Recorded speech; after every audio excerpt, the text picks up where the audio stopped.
Escuto as cartas da saudade desde muito pequeno. Lembro-me da minha mãe que na hora da carta da saudade aumentava o volume do rádio. E nós até parávamos de conversar para prestar atenção total nas histórias. Lembro-me até do patrocinador da época, num oferecimento de... A rádio tal apresenta... Que saudade de você.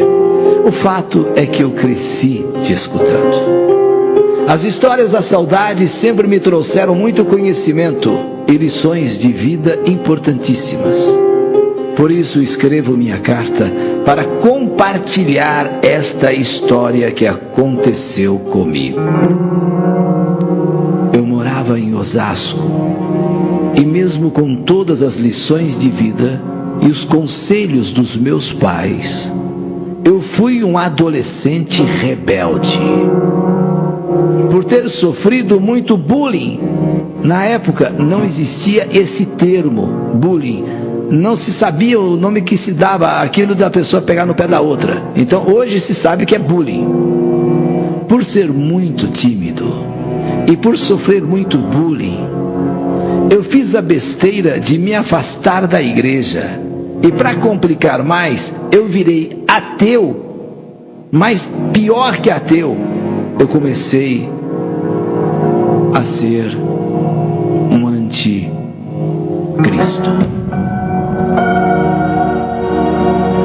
Me perdoem, mas é isso.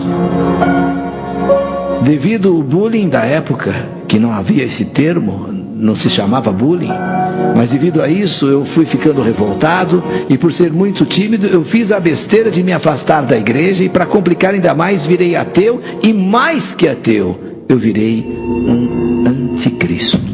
Eu comecei a escutar músicas do mal.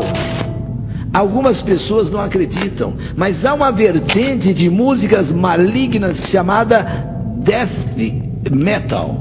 Death metal, quer dizer, significa morte em inglês.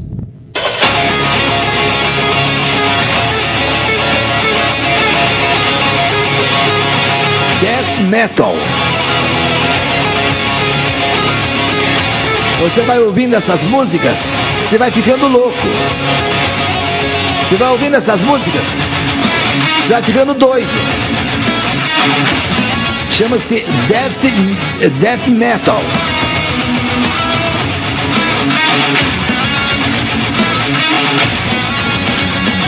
A minha intenção não é gerar preconceito contra essa ou aquela música ou estilo.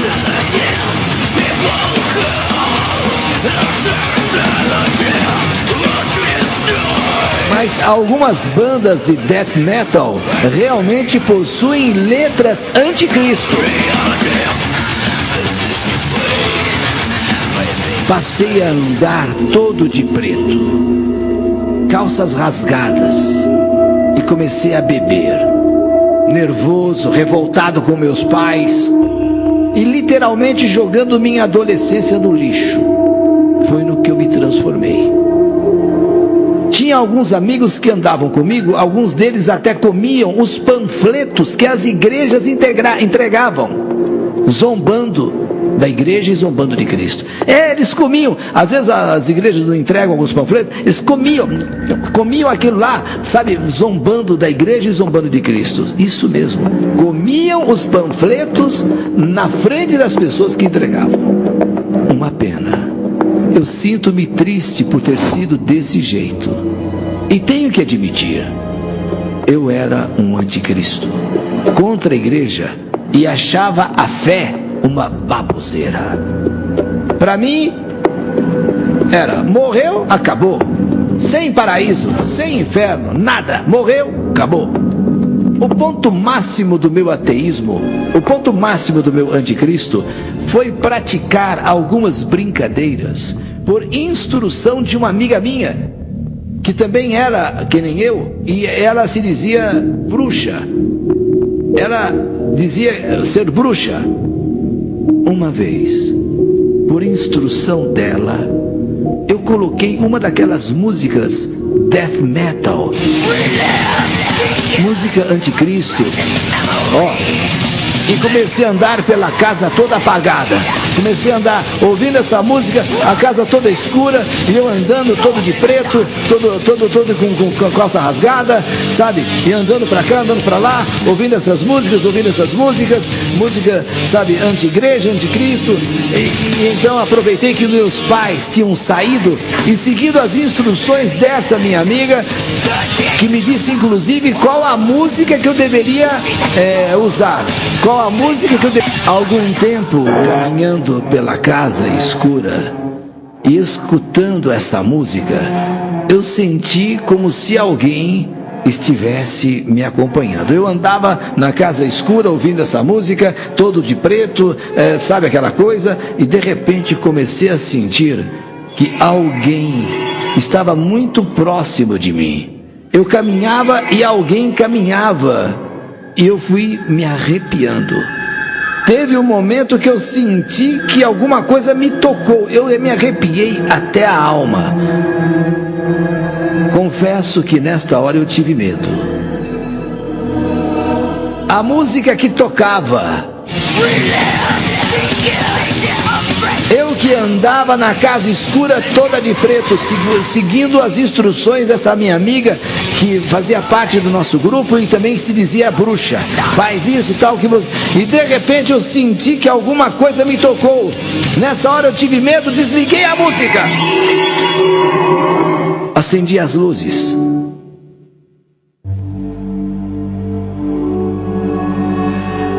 Não havia ninguém, mas que eu senti alguém primeiro me seguindo e depois me tocando. Isso eu senti. Eu confesso que eu senti medo também. Acendi as luzes, olhei de um lado, olhei de outro, e desliguei a música e fui até o banheiro. E aquela sensação de que alguém estava me seguindo, que alguém estava me acompanhando.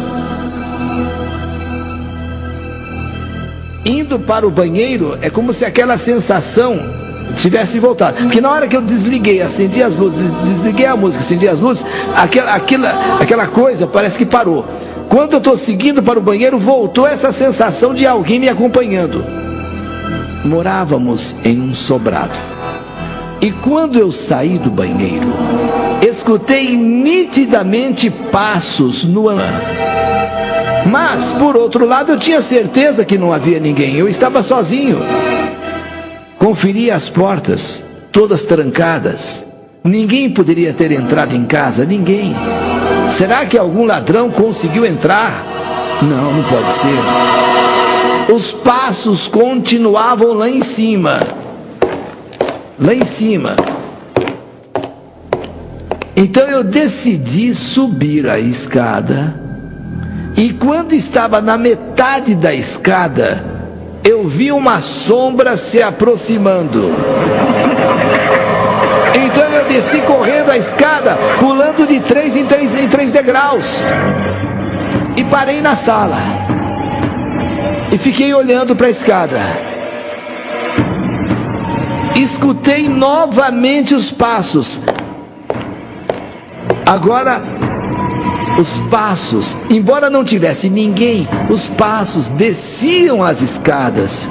E então, os passos descendo a escada, mas não tinha ninguém, mas os passos estão descendo. E então, desesperado, eu abri a porta, corri para fora e fui lá para o outro lado da rua. E lá do outro lado da rua, fiquei observando a minha casa, toda acesa.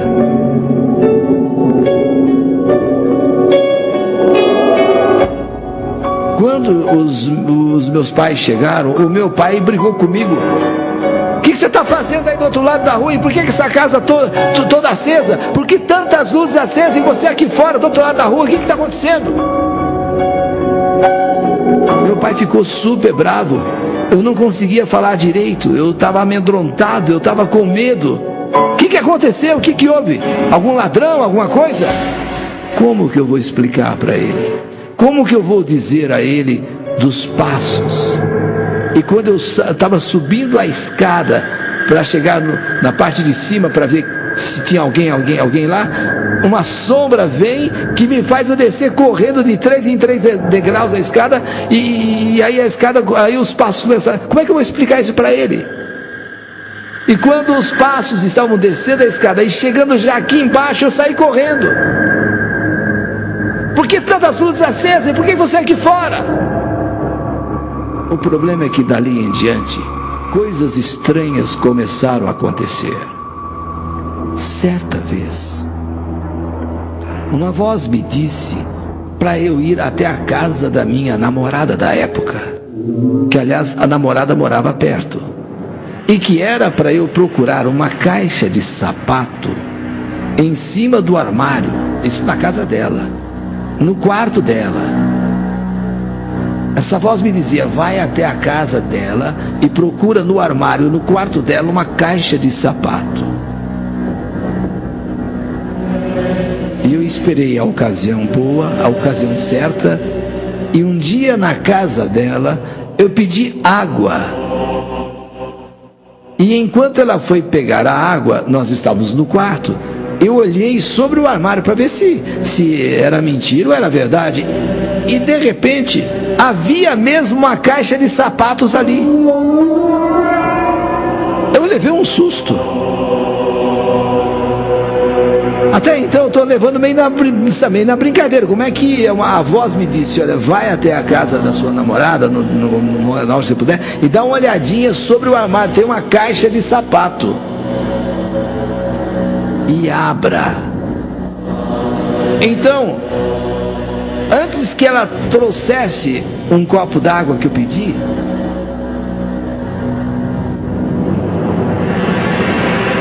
eu, mais rápido do que nunca, encontrando essa caixa de sapatos, eu a abri. E quando eu abro a caixa de sapatos, um boneco com os meus cabelos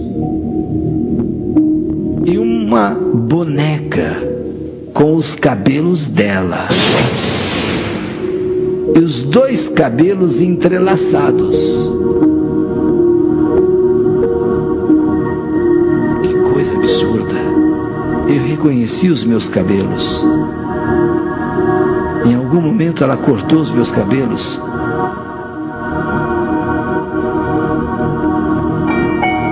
Me lembrei, inclusive, de quando um dia isso teria acontecido, e ela também. Os dois bonecos, os dois juntos, amarrados, e com os cabelos dela, com os meus cabelos, os dois cabelos entrelaçados. Nesse dia eu briguei muito, porque assim que ela chegou, ela viu eu com aquela caixa aberta e admirado com aqueles dois bonecos, e eu levei aquilo embora. Fiz uma fogueira em um barraco que tinha perto da minha casa e queimei aquilo. Ela me disse que aquilo era uma simpatia que tinham ensinado para ela fazer para nós nos manter juntos, para a gente ficar juntos, e que eu não deveria ter desfeito daquela maneira. A verdade é que eu terminei com ela, acabei o relacionamento. Eu estava muito assustado. Primeiro, a voz que me diz: lá na casa da sua namorada tem uma caixa de sapato no armário, olha e abre. E eu ouvi, abri e me surpreendi. Dois bonecos, ela e eu, amarrados, e os cabelos, todos eles, o cabelo meu e o cabelo dela. Pus fogo naquilo tudo e, com medo, acabei o relacionamento. Estava assustado. Saí correndo da casa dela, e quando então ela veio atrás de mim de bicicleta e de repente foi atropelada, quase morreu, mas sobreviveu. Porém, terminamos para valer o nosso romance. A segunda coisa que aconteceu: meu irmão estava em casa tirando fotos com o celular novo e levou um tremendo susto. Em uma das fotos apareceu o vulto de um homem bem alto, com a mão no ombro direito dele. Todos em casa ficaram assustados. Minha mãe chegou a pensar que era o meu tio Gildo, já falecido. Então ele apagou a foto com medo e hoje dificilmente toca no assunto, tanto que ele morre de medo dessa história. Aliás, só de falar sobre isso me dá um arrepio em todo o corpo. Ele compra um celular novo, vai tirar umas fotos e é nesse celular que ele aparece com um homem alto, com as mãos no ombro direito dele. A minha mãe até achou que fosse o tio Gildo, já falecido. Como é que pode aparecer uma pessoa que na foto, no dia, você não tinha ninguém, e de repente aparece na foto aquele homem com aquelas mãos no ombro direito dele? Apesar de tudo isso estar acontecendo, eu continuava ateu. Eu permanecia ateu, achando tudo aquilo muito estranho, mas não tinha percebido que esses fatos se relacionavam ao meu modo de vida. Tanto que certa vez, em um dos livros desta minha amiga, que se dizia bruxa, eu vi alguns símbolos. Eu tinha até alguns desses símbolos desenhados no meu caderno. Muito embora eu não soubesse o que esses símbolos significavam. Alex, um amigo meu, que era da comunidade São Francisco de Assis, sempre me alertava que eu estava mexendo com coisas erradas e que eu não tinha noção de como isso poderia acabar. Naquela época, eu andava com 3 amigos iguaizinhos a mim: o Adriano, o Eduardo e o Felipe. Gostávamos das mesmas músicas, fazíamos as mesmas coisas e andávamos do mesmo jeito, de preto. Só que numa noite, fomos longe demais. Tínhamos bebido. A lua estava cheia e o céu bem limpo. Então combinamos de caminhar pelo bairro. Ao chegar em uma rua iluminada apenas por um poste, era uma rua erma, deserta, iluminada por apenas uma luz, um poste. E ficamos ali bebendo, para que nenhum vizinho nos visse. Quando eu decidi fazer então aqueles desenhos, sim, aqueles símbolos, que eu não sabia muito bem do que se tratava, porém, essa minha amiga disse: isso aí são desenhos, símbolos do mal. E eu então comecei a desenhar, sim, desenhos satânicos no chão da rua. Rua deserta, achei ali um pedaço de gesso, eu encontrei na rua, comecei a desenhar a chave da porta do inferno. Comecei a desenhar a chave da porta do inferno. Dali a pouco, a estrela de São Cipriano, a estrela com 5 pontas viradas para baixo, a estrela de São Cipriano. E comecei a desenhar também chifres, bodes.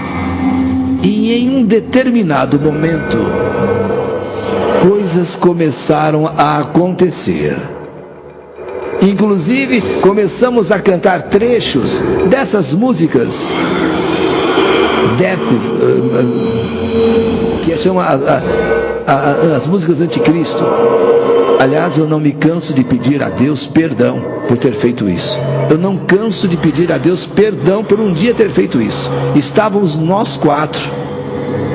E um de nós, o Felipe, enquanto eu estava ali desenhando aqueles símbolos, chifres, bodes, a estrela de São Cipriano com 5 pontas para baixo, ele percebe uma sombra.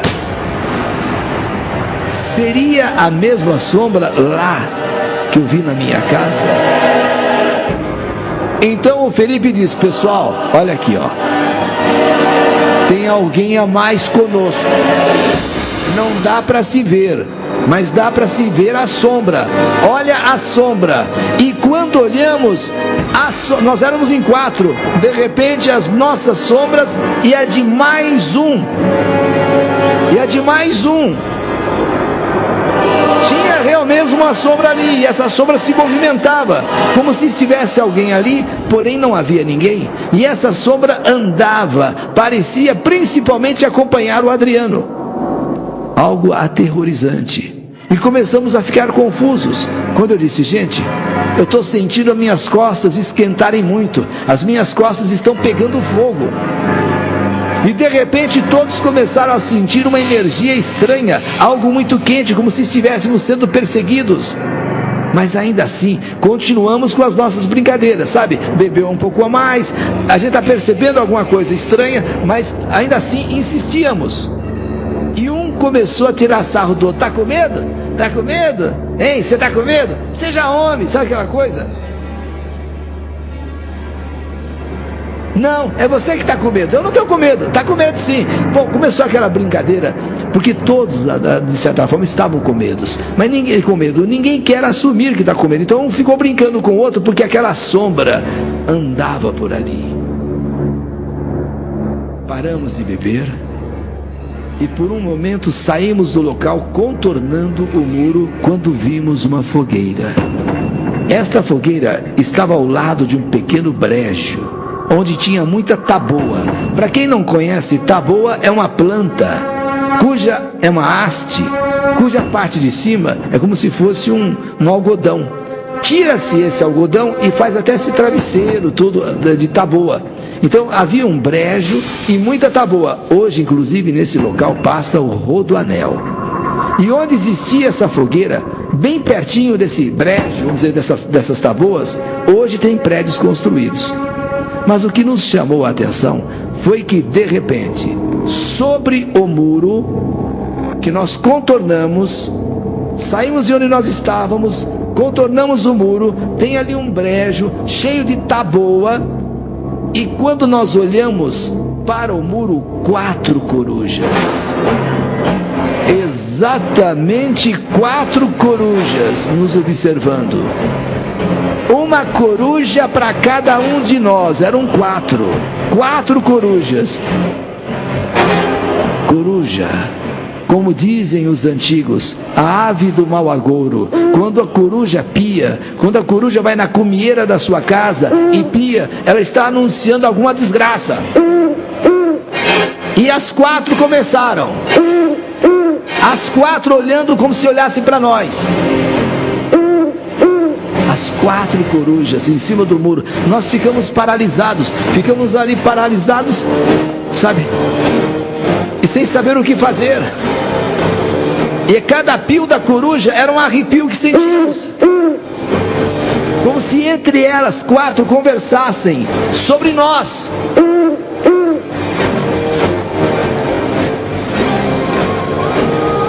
Nós deveríamos ter ido embora. Nós deveríamos ter ido embora. Realmente, tudo isso aí não é legal. Isso aí é alguma coisa, é algum aviso, algum mau agouro. Nós deveríamos ter ido embora.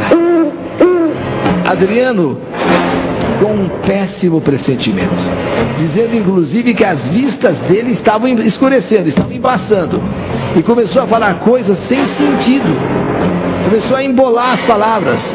As palavras começaram a sair enroladas, e os olhos se mexiam assim, muito rápido, assim, sabe? E começou a tremer. Eduardo atirava pedras na fogueira, e foi nessa hora que Felipe e eu pedimos silêncio, silêncio, silêncio. Ouçam, um miado bem longe.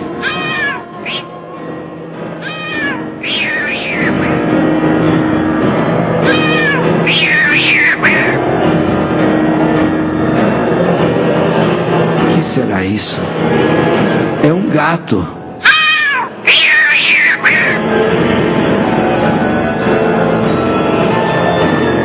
Parece estar um pouco longe. Eu respondi para Felipe, que ele falou, olha, escute, silêncio. Olha, parece um miado, é um gato, é um gato. Será que jogaram algum gato aqui no mato? O gato está perdido, um gatinho? Talvez, mas o gato parece estar um pouco longe. A luz da fogueira começou a diminuir, e novamente a sombra começou a tomar conta do local. Os miados, após algum tempo, começaram a se misturar com gritos e gargalhadas.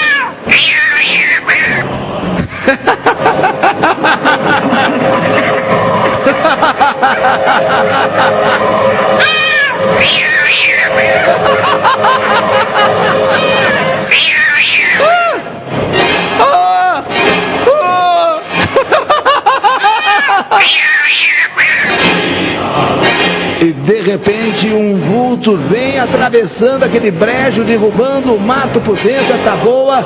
Vem algo impossível para uma pessoa normal, andando sobre aquilo, numa velocidade absurda. Por onde passava, derrubava aquela taboa, não dava para se ver, era apenas um vulto vindo e baixando aquelas taboas, andando sobre aquele brejo.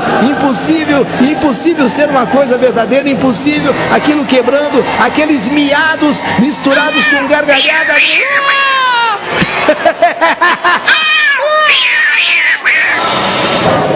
E cada vez mais nítidos, cada vez mais altos. Adriano de repente parecia estar possuído. Ele começou então a se movimentar de maneira estranha. E a gente teve que segurá-lo, tivemos que contê-lo, quando de repente o vulto, com aquele som horrível, aterrorizante, de miado, gritos, gargalhadas, está chegando bem perto, bem próximo. É nesse momento que saímos correndo como nunca antes havíamos corrido em nossa vida. Aqueles gritos, gargalhadas, miado.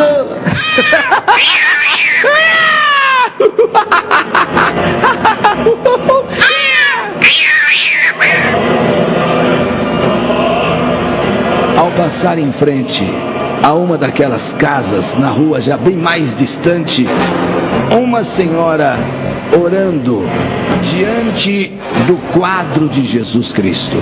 Uma senhora, nós vimos naquela corrida, naquele desespero, deixamos aquele local para trás e lá na frente, já um tanto cansados e distantes de onde tudo aquilo estava acontecendo, uma senhora está diante de a imagem de Jesus rezando. E foi a partir dali que eu escapei das garras do inimigo, que eu escapei das garras do demo. Talvez nós quatro, todos estaríamos sendo de repente possuídos pelo demônio, estaríamos sendo possuídos pelo mal, pelo maligno.